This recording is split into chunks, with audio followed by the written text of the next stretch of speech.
நல்லவர்களுக்கு சோதனை அருள் அவர்கள் அனுபவிக்கக்கூடிய ஒவ்வொரு கண்ணீர் துளிக்கும், ஒவ்வொரு சிரமத்திற்கும், ஒவ்வொரு கவலைக்கும், ஒவ்வொரு துக்கத்திற்கும், ஒவ்வொரு அழைப்பிற்கும், அவர் காலில் ஒரு முள் தைத்தால் கூட அவர் படக்கூடிய இன்னலுக்கும் அல்லாஹ் பாவங்களை அழித்துக் கொண்டே இருப்பான்.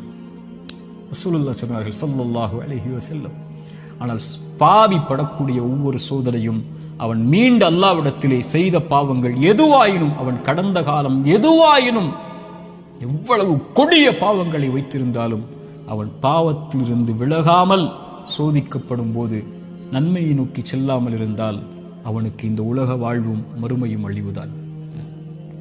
சோதிக்கப்பட்டால் உள்ளத்திடம் கேளுங்கள், நன்மையில் இருக்கிறாயா, பாவத்தில் இருக்கிறாயா? நன்மையில் இருந்தால் இது உனக்கு அருளின் சோதனை, முன்னேறு, வெளிச்சம் உனக்கு முன்னால் இருக்கிறது, நடந்து சென்று கொண்டே இரு, இந்த இருள் நீங்கிவிடும்.